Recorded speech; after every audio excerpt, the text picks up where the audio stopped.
Fala pessoal, vamos dar continuidade aqui no nosso curso sobre educação financeira, curso baseado nesse livro aqui que eu escrevi, e hoje a gente vai falar sobre análise técnica de ativos e ciclos de mercado, ok? Então, começando aqui por ciclos de mercado, a gente tem aqui o Howard Marks, que escreveu esse livro aqui, o mais importante para o investidor, que ele descreve aqui 10 pontos que ele considera como sendo os mais importantes. Ponto número 3, ele fala especificamente sobre ciclos de mercado e depois ele lançou um livro específico sobre ciclo de mercado, que é um livro excelente. De toda a análise técnica de ativo, pessoal, eu considero que o ciclo de mercado é o que tem de mais importante numa análise técnica. O estudo dos ciclos de mercado, ele começou aqui em 1875 com um cara chamado Samuel Banner, né? O Samuel Banner, ele era um cara que ele tinha aí investimentos na parte agrícola, ele perdeu toda a colheita dele. E a partir dessa perda que ele teve da colheita, ele decidiu estudar vários ciclos de como que as coisas se comportavam e ele chegou a algumas conclusões há muito tempo atrás que essas conclusões elas se aplicam até hoje, né? Então ele entendeu, né? Ele observou que os ciclos das commodities agrícolas ele tem variações de 11 em 11 anos, né? As commodities industriais, ciclos de 27 anos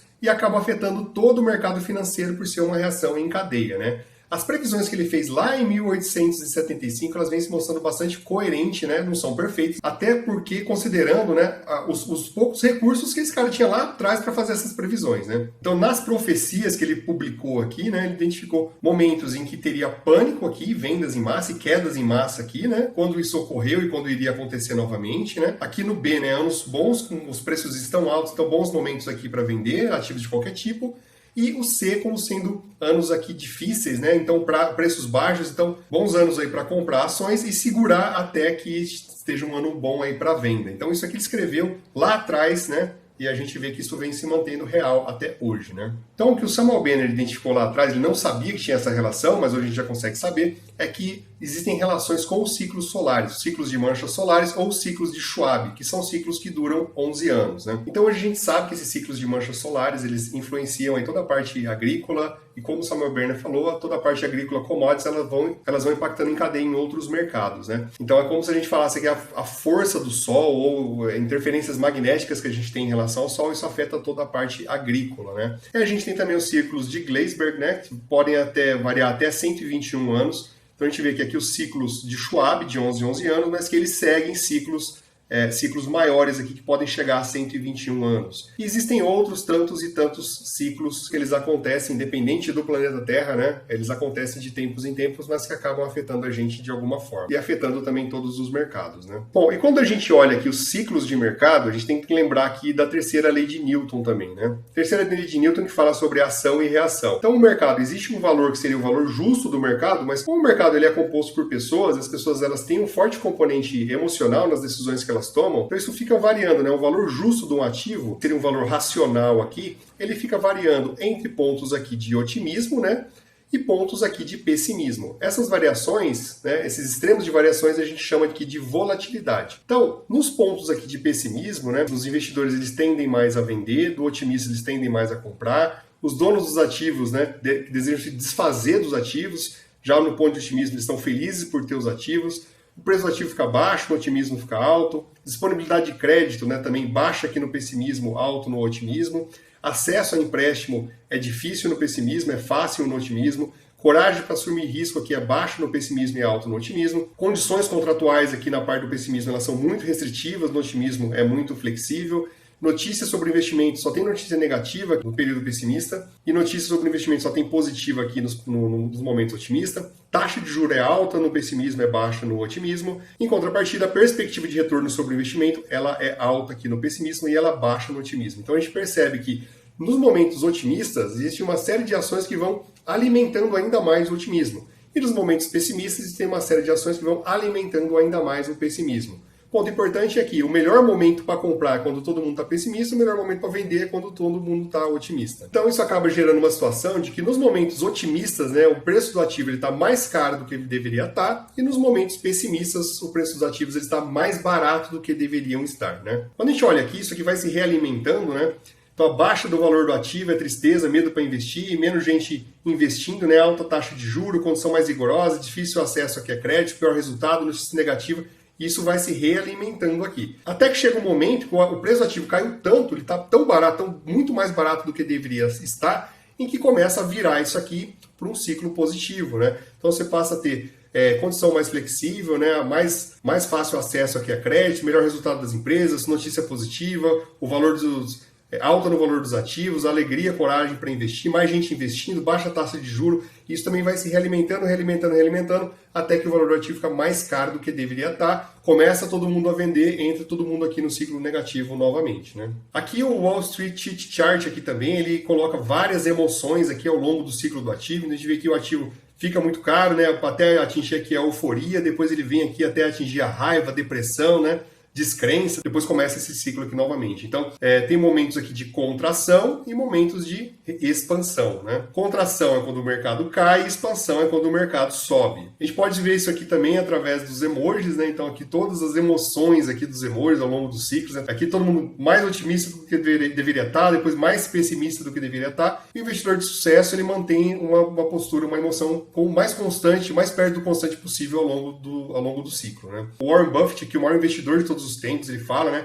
Compre ao som dos canhões e venda aos sons do violino. Então, quando está todo mundo desesperado, é o melhor momento para comprar. Quando está todo mundo feliz, é o melhor momento para vender. Esses conselhos do Warren Buffett. Aqui traduzindo para aqui o português, né? Então, otimismo, entusiasmo, empolgação, euforia, né? Então, aqui euforia, alta infinita, é um novo paradigma. Eu vou comprar, independente do preço, eu vou comprar. Então, a gente vê pessoas muito empolgadas com empresas e essas empresas, nesse momento, ela descola totalmente dos valores fundamentalistas. Como, por exemplo, aí a Tesla, né? Um monte de gente comprando ações da Tesla aí, independente do valor da empresa, você compara com o valor, com a análise fundamentalista, o preço de uma ação da empresa estava 10 vezes mais caro do que os fundamentos da empresa mostram que seria o valor justo, né? Nesse ponto aqui, né, acontece o FOMO, né, o Fear of Missing Out, então medo de ficar de fora, tipo, tá todo mundo se dando bem, só eu tô de fora, eu vou comprar independente do preço desse negócio, né? E a gente entra depois aqui, né, deu uma queda, ansiedade, negação, não, vai voltar, vai subir para sempre, né? Medo, desespero, pânico, né? Capitulação, que é rendição, que cara, eu vou sair fora, não quero mais saber disso, né? Raiva, sobe um pouquinho, esperança, e aí volta aqui o otimismo. Então, esses ciclos aqui, eles vão se repetindo. A longo prazo, isso aqui tende aqui a subir, mas existem grandes momentos de grandes altas e de grandes quedas, né? Nesses piores momentos acontece o FUD, né? Ou Fear, Uncertainty e Doubt, né? Medo, né? Incerteza e dúvida. Então a pessoa que está aqui apanhou tanto aqui, cara, eu vou vender, paga o quanto você quiser nesse ativo meu, que eu não quero mais fazer parte desse mercado aqui também, tô fora. Então, emoção pura, as pessoas compram caro e vendem barato, né? Então, entender qual momento do ciclo a gente está é fundamental para a gente não comprar quando não está comprando e não vender quando todo mundo está vendendo. Entender em qual momento do ciclo de toda análise técnica, o que eu considero mais importante. No livro do Howard Marks lá também ele deixa claro esse ponto. Para análise técnica, a gente vai olhar o gráfico dos ativos, né? E existem vários tempos, várias unidades temporais aí em relação aos gráficos. E existe uma hierarquia entre elas, né? Quanto maior a unidade temporal, mais forte é. Então o gráfico a gente pode analisar ele anual, mensal, semestral, diário, 4 horas, 1 hora, 15 minutos, 1 minuto, né? Então existem gráficos de todas as unidades temporais. Quando a gente identifica uma tendência aqui, por exemplo, no anual, essa tendência é mais forte do que uma tendência mensal. A tendência mensal é mais forte que a semanal é mais forte que a diário é mais forte do que em horas e assim por diante. A gente pode ver nesse gráfico aqui, por exemplo, né?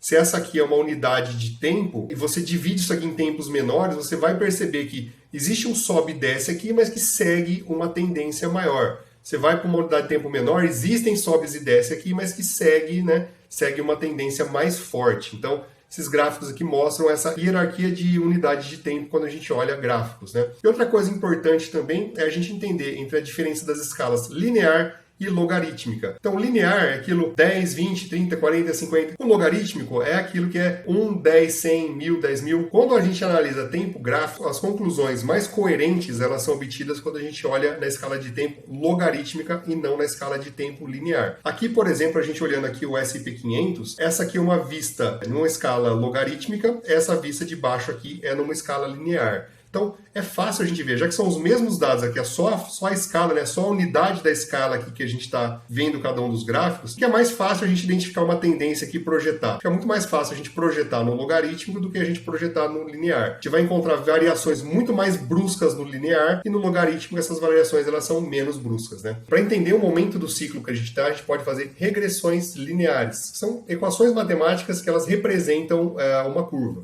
Então, quando a gente olha aqui desde 1927, né, os dados aqui do S&P 500, né, que são as 500 maiores empresas americanas, a gente consegue pegar essa equação, gerar no próprio Excel aqui, né, uma linha de tendência linear e pegar essa linha de tendência, a gente identifica qual que é a equação que melhor representa essa curva aqui, o valor justo, né? Então a linha azulzinha aqui tracejada seria o valor justo. E comparando aqui com a linha preta contínua, a gente vê se os valores realizados do SP500 eles estão mais baratos do que o valor justo ou se eles estão mais caros do que o valor justo. Nesse momento aqui está bastante caro em relação ao valor justo. Tendo aplicações no SP500, pela análise gráfica, valeria a pena diminuir a exposição nas P500 e buscar uma outra classe de ativos que está mais barata em relação ao seu valor justo, por exemplo, né? E da mesma forma a gente consegue traçar linhas aqui de suporte e linhas de resistência. Então todo mundo que compra, por exemplo, aqui quando está próximo ao suporte, né, tem um maior potencial aqui de valorização.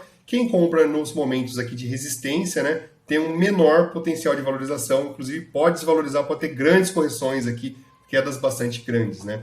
E aqui a equação é aqui quanto que é o valor da variável A, da variável E, da variável B. Aqui o D é a data calculada dessa forma aqui também. Então, só jogando os dados no Excel, fazendo ali simplesmente, colocando uma linha de tendência no Excel e ajustando, né, essa linha, você consegue facilmente identificar qual que é a melhor equação que se adapta àquele gráfico, né? Ponto importante, pessoal, é entender que existe um comportamento muito diferente entre a baixa e a alta. Numa baixa aqui, por exemplo, de 50%, não precisa de uma alta de 50%. Para ela voltar ao valor antigo, precisa de uma alta de 100%. Isso aqui pode soar estranho, né? Fala, poxa, mas caiu 50%, se soma 50% depois, fica na mesma. Se você tem 100 reais e ele desvaloriza 50%, você passa a ter 50 reais. Se ele aumenta 50%, um aumento de 50% em cima de 50%, ele passa a 75%. Ele precisa de um aumento de 100%, então precisa de aumentar mais outros 50% para ele voltar no preço anterior de 100. Então, por isso que quando cai 50, ele tem que subir 100 para chegar no valor antigo. Então, se ele cai 50 em cima dos 50, ele tem que subir 100. Se ele cai aqui, por exemplo, 4 quedas seguidas aqui de 50%, né, o ativo desvalorizou 93,75%, e para ele voltar ao patamar anterior, precisa de uma alta de 1.600%. Não é uma relação linear entre a alta e a baixa. Por isso que comprar um ativo barato, né, comprar um ativo que sofreu uma desvalorização e que tem potencial de voltar, de recuperar o preço, é essencial para no longo prazo você ter um investimento lucrativo. Aqui outro exemplo, né, se a gente pega um ativo aqui, né, com preço de 100, e a gente começa a ter sucessivas altas e baixas aqui de 50%, você vê que o preço do ativo ele vai reduzindo, de 30% também, sobe 30, desce 30, sobe 30, desce. Quando a gente fala de variações percentuais, né, então subir 30% e descer 30%, no longo prazo o valor vai acabando. Assim como 50%, sobe 50%, desce 50%. Se isso vai acontecendo, o valor ele vai tendendo a zero. No mesmo percentual, uma queda de um determinado porcento ele causa muito mais estrago do que a alta do mesmo quantidade percentual. Então, comprar bem poucas vezes é sempre melhor do que ficar comprando e vendendo. A queda causa muito mais dano do que a mesma alta causa de benefício. Então, falando aqui de suporte e resistência, existe um vínculo psicológico das pessoas, dos investidores, em relação a determinado valor. Conforme, por exemplo, um ativo ele bate num determinado valor e ele não cai mais do que aquilo, né? Bate uma ou segunda vez, uma terceira vez. Então, que existe aqui um valor em que tem um volume grande de pessoas, naquele valor a pessoa compra. Então, por exemplo, né, se várias pessoas compraram aqui nesse valor, significa que abaixo do valor que eu comprei eu não vou vender, que eu não quero sair no prejuízo. Então, existe um compromisso psicológico meu com aquele valor. Tem poucas pessoas que têm interesse em vender mais barato do que aquilo, então cria-se ali um suporte, né? E quanto mais vezes a gente vê o preço da ação batendo nesse suporte, mais forte esse suporte é. Então comprar no suporte é uma boa estratégia. Da mesma forma, quando a gente olha aqui a resistência, também bateu aqui, não passou, bateu, não passou, bateu 3 vezes, 4 vezes, 5 vezes. Existem pessoas que estão comprometidas. Quando chegar naquele valor, eu vou vender. Então, toda vez que chega nesse valor, aumenta uma pressão vendedora, várias pessoas querendo vender naquele valor e simplesmente o preço do ativo não consegue passar daquele valor, não consegue subir além daquele valor. Vai batendo aqui, quanto mais vezes o preço do ativo bate aqui, mais forte é a resistência. Então, também, geralmente, quando se aproxima da resistência, geralmente é um bom momento para venda. E é um momento muito mais arriscado de comprar quando se aproxima de uma resistência. Canais aqui de alto e de baixo, então também a gente percebe que preços das ações, elas costumam respeitar aqui os canais, então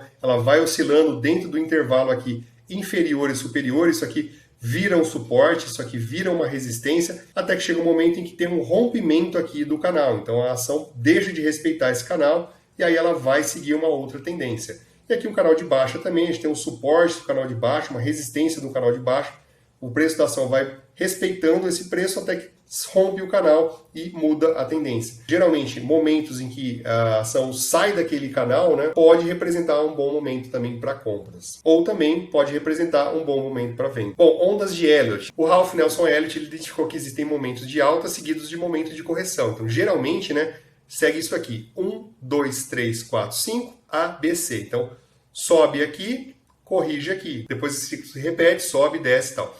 A gente olha aqui o preço de algumas ações, a gente consegue encontrar também momento, né? 1, 2, 3, 4, 5, A, B, C. Depois volta 1, 2, 3, 4, 5, A, B, C também. Essa é uma tendência que a gente acaba encontrando também quando a gente treina o nosso olho para a gente enxergar essa sequência aqui nos gráficos, a gente consegue identificá-la. Falando agora dos gaps, né? O gap ele é um intervalo sem informação de preço. Ele acontece com mais frequência no momento em que o mercado está fechado, quando tem uma informação muito relevante. Então é um intervalo de tempo sem informação de preço, ele não aparece no gráfico de linha, apenas no gráfico de candlesticks. Candlesticks são esses símbolos aqui, isso aqui é um gráfico de linha, isso aqui é um gráfico de candlestick, né?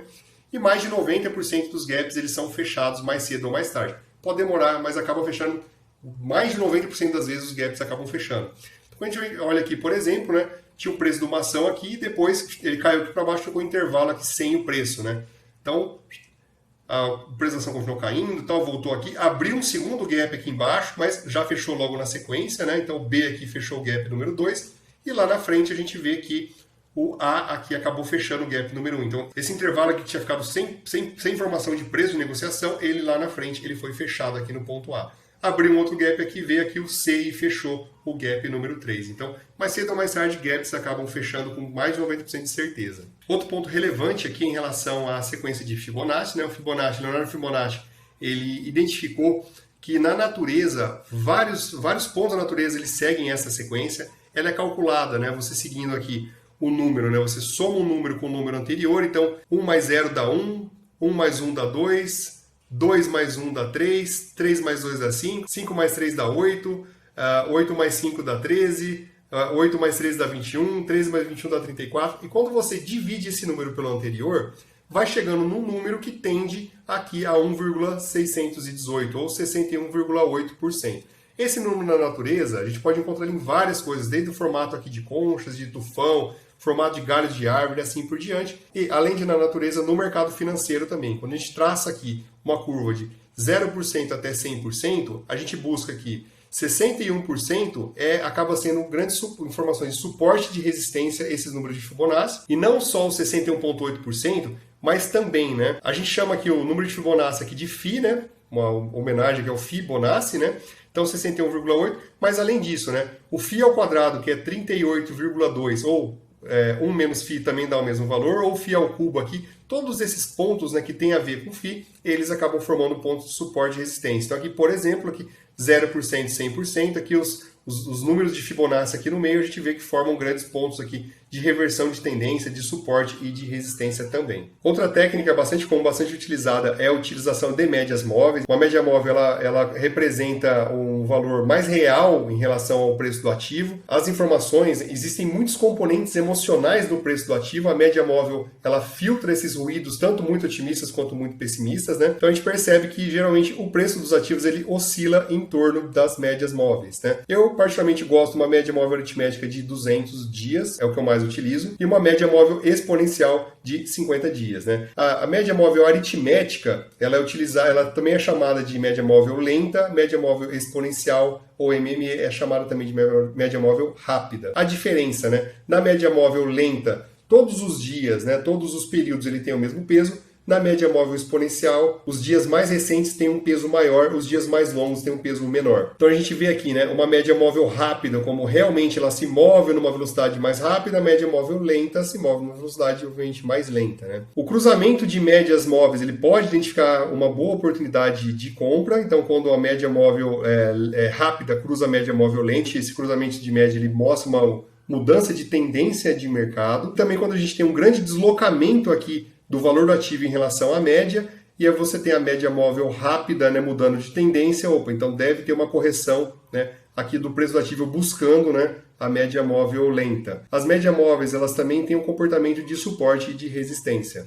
Além disso, as médias móveis elas passam também umas informações muito importantes. Por exemplo, quando a gente tem uma média móvel lenta, que ela está constantemente aqui reduzindo, significa que existe provavelmente um problema em relação àquele ativo. Ele está numa tendência longa de queda. Escolher o momento aqui para comprar é mais arriscado. Utiliza-se até a analogia, você segurar a faca enquanto ela está caindo, né? Uma média móvel lenta caindo é um ponto aqui de risco, né? Pode ser que esse ativo simplesmente está virando pó ao longo do tempo, então a gente vê é uma empresa cuja tecnologia dessa empresa está ficando defasada, ela está sendo substituída por uma tecnologia mais nova e cada vez menos tem gente querendo investir nessa empresa aqui, por exemplo. Mas uma reversão, né, da tendência da média móvel lenta, junto aqui com que a média móvel rápida começou a subir, pode indicar um bom momento de compra, mas sempre tem que olhar o cenário, tem que olhar o cenário futuro dessa empresa, se o mercado daquela empresa está se acabando ou não, né? Bom, um outro indicador que eu gosto bastante aqui é a banda de Bollinger, né? O John Bollinger que inventou esse indicador, e ele significa que é uma média móvel seguido de um desvio padrão. Então ele calcula a média e o desvio padrão, ele cruza o conceito da média móvel com o conceito lá da curva de Gauss, que olha lá o desvio padrão para mais ou para menos. A média mais determinado desvio padrão é um ponto de venda, a média menos determinado desvio padrão pode ser um ponto bom de compra. Quando a gente olha isso aqui também ao longo do tempo, né? Então compro aqui quando bate na banda inferior, vendo quando bate na banda superior, compro aqui, vendo aqui, vendo aqui, compro aqui, opa, aqui eu perdi um pouco, eu compro aqui, vendo aqui em cima. Então é um indicador que eu particularmente gosto bastante, até porque também isso aqui também é uma média móvel. Então eu gosto aqui da média móvel aritmética de 200, com um desvio padrão aqui de 2.2 sigma, né? Temos vários indicadores que foram criados aqui pelo John Wallace Wilder, né? Que esse carinha aqui, nesse livro dele aqui, ele colocou vários indicadores que são utilizados até hoje, né? Por exemplo, indicadores osciladores, né? Indicadores de Williams, estocástico, existem vários indicadores. Eles colocam como se fosse em um determinado período o valor máximo, o valor mínimo, eles normalizam uma média móvel entre 0 a 100%, então quando está abaixo de 30% são pontos bons para comprar. Não dá para acreditar cegamente nisso, porque você pode ter, por exemplo, né, está acima de 70% indicar que é uma tendência de alta, então o preço da ação ele pode continuar bastante tempo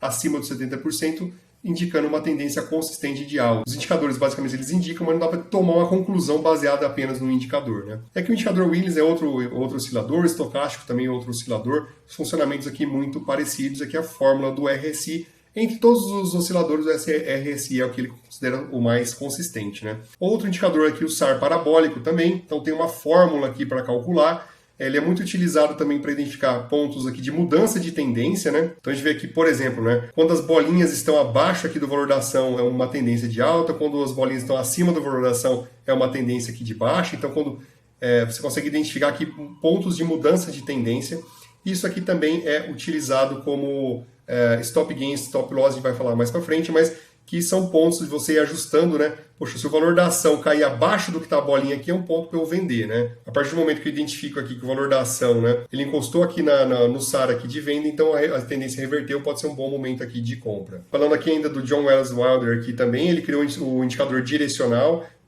O indicador direcional, ele coloca aqui na linha preta, ele é formado por 3 linhas, a linha preta mostra a força da tendência, a linhazinha verde, né, a tendência de alta, a linhazinha vermelha, a tendência de baixa. Então a ideia aqui é a gente buscar pontos de inflexão. Então, por exemplo, o ADX, né, que é a linha preta subindo, com a linha vermelha acima da linha verde, então mostra que tem uma força aqui na tendência de baixa, mas que aqui a tendência de baixa perdeu a força, então deve começar uma tendência de alta. A gente olha aqui no gráfico, é exatamente isso que aconteceu, né? E da mesma forma, aqui, né, a gente identifica aqui, né, uma tendência de alta forte, mas que a tendência de alta aqui perdeu aqui a sua força, a tendência de baixa está ganhando a força, então deve vir uma queda. Então, ele consegue também antecipar mudanças de tendência. E um outro livro aqui do Gerard Appel, que criou o indicador MACD, né, ou histograma MACD, que ele compara diferentes médias móveis de diferentes períodos para identificar também momentos bons de compra e bom de venda, né?